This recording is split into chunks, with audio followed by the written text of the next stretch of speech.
ایک اور میں آپ کو زبردست تھیوری دیتا ہوں لو کے بارے میں، جس سے آپ یہ اندازہ لگا سکتے ہیں کہ ٹرو لو ایکچولی ہے کیا. سو اسٹرنبرگ، اگر آپ یہ سرچ کریں گے نا انٹرنیٹ پہ بہت ایزیلی آپ کو مل جائے گا. اسٹرنبرگ کی ٹرائنگولر تھیوری ہے لو کے بارے میں، اور اس نے ڈفرنٹ سٹیجز آف لو بیان کی ہیں. پہلے میں آپ کو ڈفرنٹ سٹیجز آف لو بتاتا ہوں. The first stage is passion.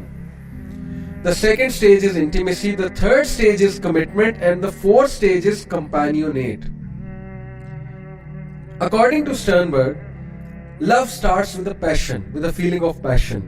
It is the hot point of love.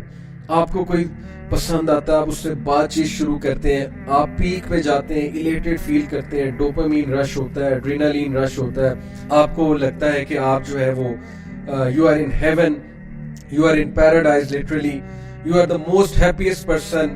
بٹرفلائز نظر آ رہی ہیں آپ کو، ارد گرد جو ہے وہ پھول نظر آ رہے ہیں آپ کو، اور آپ کے دل میں پھول کھل رہے ہیں. یہ فیلنگ پیشن کی پہلی سٹیج ہے، پیشن. you are very passionate about the other person. Then it turns to the next stage, intimacy. Intimacy is not the hot point, rather it is the warm point of love. Intimacy میں کیا ہوتا ہے کہ there is closeness, there is connectivity, there is bondedness, there are feelings, and there is a sort of a physical relationship, intimate relationship, and there is a sort of sporting behavior as well. Passion تھوڑا سا نیچے گر جاتا ہے اور intimacy پہ stage آ جاتی ہے. اچھا، intimacy کے بعد commitment ہے. Commitment is the cool point of love. It is deliberate choice about loving someone. It is the deliberate choice کہ now I will love that person and because I'm committed to that person. This is called commitment. Maintaining long-term commitment and short-term decision about being in love. This is called maturity. کہ آپ پیشن اور intimacy سے تھوڑا سا ہٹ کے آپ deliberate decision لیتے ہیں کہ نہیں یار، میں نے اسی کے ساتھ رہنا، میں اسی کے ساتھ کمیٹڈ ہوں. That is called the stage of commitment. اور کمٹمنٹ سے بھی اگلا لیول، کمٹمنٹ سے بھی اگلی اسٹیج ہے companionate. Companionate love is characterized by self disclosure, closeness and concern after living long with each other. It comes after living long with each other, when our lives are intertwined with someone. Feelings such as affection, tenderness, sharing and attachment become a hallmark of relationship. سبحان اللہ. یہ ہے وہ stage جو آتی ہے شادی کے بعد اور ایک دوسرے کے ساتھ عرصہ دراز رہنے سے.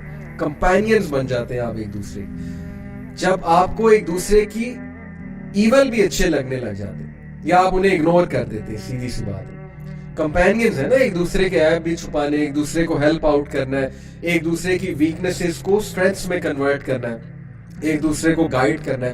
Just like there are two people who are companions to each other ایک سفر میں.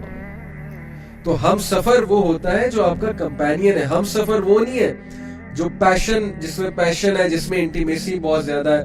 who is all about physical relation and stuff, who is all about your beauty, ہر وقت بیوٹی کی تعریف کرنا، فگر کی تعریف کرنا معذرت کے ساتھ، اور ان چیزوں کی تعریف کرنا. اس لیے اگر آپ جاننا چاہتے ہیں کہ ٹرو لو کیا ہے، تو ٹرو لو کی یہ دو سٹیجز ہیں نا، کمپینین شپ اور کمٹمنٹ.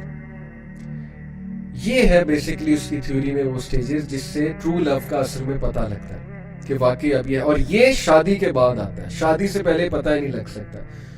تو کیسے ہم کلیم کر رہے ہیں کہ ہمیں اگلے سے محبت ہے، ہمیں اگلے سے پیار ہے؟ ابھی تو نہ آپ نے کمپینین شپ دیکھی ہے، نہ آپ نے کمٹمنٹ دیکھی ہے. کمٹمنٹ تو پتہ لگتی شادی کے بعد ہے.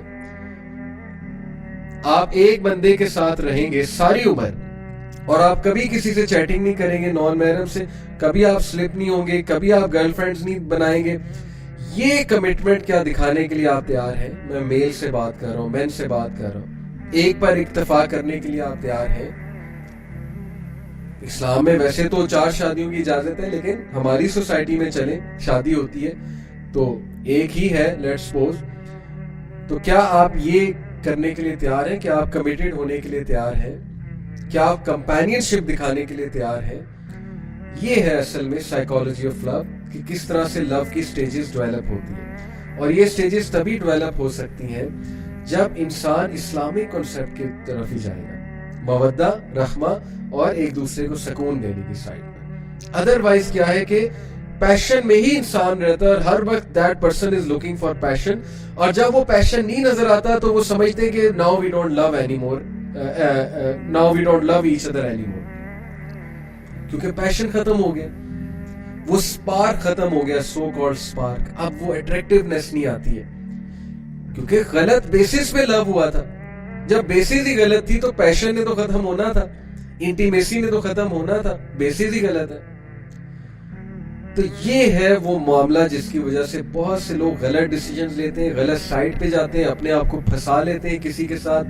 پھنسانے کے بعد ان سے نکلا نہیں جاتا اس چیز سے, کیونکہ ان کی ایگو آتی ہے.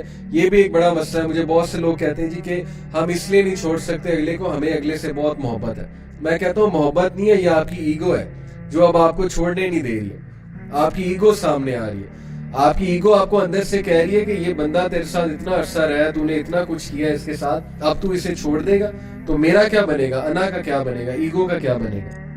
تو یہ محبت نہیں ہے, یہ ایگو ہے اصل میں, کہ آپ سے اگلا بندہ جو ہے چھوڑا نہیں جا رہا, حالانکہ آپ کو سمجھ آ گئی کہ یہ بندہ یا بندی میرے لیے ٹھیک نہیں ہے. Over the years you have understood. اپنا دماغ بھی ہم نے جو ہے وہ خراب کیا اس کے پیچھے, اپنی انرجیز بھی ضائع کی, اور اس کے بعد نتیجہ وہی نکالا کہ نہیں یہ میرے لیے ٹھیک نہیں ہے, تو کیا فائدہ ہو. تو اس لیے اگین ڈسکشن وہیں پہ آتی ہے کہ اپنے آپ کو بچا لیں. اس ڈیفینیشن آف لو کی طرف جائیں گے جس میں پیشن ہے, انٹیمیسی ہے, فزیکل اٹریکٹیونیس ہے, اور باقی کے انگریڈینٹس مسنگ ہیں.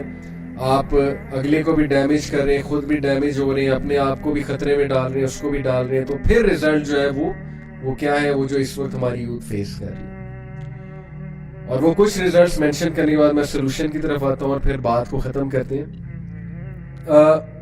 سم آف دا ڈیمیجز جو میں نے اوور دا ایئرس دیکھے ہیں کاؤنسلنگز میں, ظاہر ہے کہ ارد گرد لوگ ایسے ہوتے ہیں, آپ کے دوست بھی ہوتے ہیں, بہت کچھ ہوتا ہے سامنے.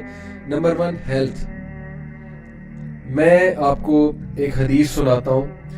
It is such mind blowing حدیث, یعنی کہ یہ حدیث سننے کے بعد یقین کیجئے آپ کنڈیشن دیکھیں کہ ہماری کنڈیشن, ہماری سے مراد ہے یعنی ہماری یوتھ کی کنڈیشن اس وقت کیا ہوئی ہے, اور کیا ہم اس حدیث پہ پورا نہیں اترتے ہیلتھ کے حوالے سے. اور کس حوالے سے کہ جب ایک بندہ لٹرلی زومبی بن جاتا ہے اس چیز میں جا کر, اس کو سمجھ نہیں آتی کہ میں نے کیا کرنا ہے. تو پہلی جو میں نے آپ کو چیز بتائی کہ ہیلتھ ڈیمیج ہوتی ہے, سلیپ ڈس آرڈرز ہو جاتے ہیں. لوگ ساری رات باتیں کرتے ہیں, چیٹنگ کرتے ہیں, واٹس ایپ کرتے ہیں, ٹیکسٹنگ کرتے ہیں, اور ٹیکسٹنگ سے بھی اگلے مرحلے کی چیزیں کرتے ہیں. انہیں نیند ہی نہیں آتی, وہ سو ہی نہیں سکتے, وہ چیز ان کی ایڈکشن بن گئی ہے. اس کے بعد انہوں نے صبح کام پہ بھی جانا ہے, انہوں نے یونیورسٹی جانا ہے, پروجیکٹس کرنے, جو بھی کرنا ہے, وہ انتہائی ڈی موٹیویٹڈ اسٹیٹ میں صبح جاتے ہیں. دل ہی نہیں ان کا کر رہا ہوتا, ہر وقت ان کے ذہن پہ وہی سوار ہوتا ہے, نہ وہ گھر والوں کے ٹائم دے رہے ہوتے ہیں. تو کتنا ضیاع ہے, ہیلتھ کا ضیاع بھی ہے. ہیلتھ کیسے ڈیمیج ہو رہی ہے, نیند بھی پوری نہیں ہو رہی ہے, اور جو حرکتیں کر رہے ہیں ان حرکتوں کی وجہ سے بھی ہیلتھ ڈیمیج ہوتی جا رہی ہے. ظاہر ہے اسکرین پہ اتنا زیادہ بیٹھیں گے اور غلط حرکتیں ہوں گی تو فزیکل ہیلتھ تو ڈیمیج پکی ہوگی. نہ ڈائٹ ہے اچھی, نہ ایکسرسائز ہے, نہ کوئی اور چیز ہے, بلکہ وہ ساری کی ساری لسٹ اور ڈیزائر پہ بیسس چیزیں ہیں. تو ہیلتھ نے تو پکا ڈیمیج ہو رہا ہے. ہیلتھ ہے, سلیپ ڈس آرڈر ہے, becoming slave to desire, slave بن جانا. جیسے کسی نے چین کیا ہوا ہے آپ کو اس کے اسمارٹ فون کے ساتھ, اور آپ اس سے چھٹکارا نہیں حاصل کر سکتے. ہر وقت اس اسمارٹ فون کو پکڑنا ہے اور آپ نے جو ہے وہ کام کرنا ہے جو آپ کی ڈیزائرز آپ کو کرنے میں مجبور کر رہی ہے. یہ کون سا لو ہے, یہ کون سا ریلیشن ہے, یہ کون سی عقل مندی ہے؟ مجھے کچھ سمجھا دے یہ کیا ہے. So I will tell you this hadith. This is such a mind-blowing hadith about this state جو میں نے ابھی آپ سے ڈسکس کی ہے کہ اللہ کے نبی صلی اللہ علیہ وسلم نے اس سٹیٹ کو کیسے بیان کیا. اس کو میں کہتا ہوں زومبی سٹیٹ, کہ یعنی جب آپ کو چیزیں جو ہے وہ سمجھ ہی نہیں آ رہی, آپ کے سامنے ساری چیز واضح ہیں. So Prophet صلی اللہ علیہ وسلم said Allah hates the one who is glutton and who shouts in at market places. کہ اللہ تعالیٰ اس شخص کو بالکل بھی پسند نہیں کرتے جو روڈ ہے, جو گلٹن ہے. گلٹن سے مراد بہت زیادہ کھاتا ہے, مطلب اوور ایٹنگ کرتا ہے, گریڈی ہے بائی نیچر, اور اس کی لسٹ اس سے کنٹرول ہی نہیں ہو رہی. یعنی جسے ہمارے سوسائٹی میں کہتے ہیں نا کہ انسان ایکسپلوڈ کر رہا ہے, پھٹا جا رہا ہے. روڈ ہے, گلٹن ہے, شاؤٹس ان دا مارکیٹ پلیس, اوچھی حرکتیں ہیں, شاؤٹنگ ہے. Who is a rotten corpse by night. وہ رات کو زندہ لاش کی طرح ہے. And works like a donkey by day, اور گدھے کی طرح کام کرتا ہے صبح. knowledgeable in worldly matters and ignorant of the matters of the hereafter.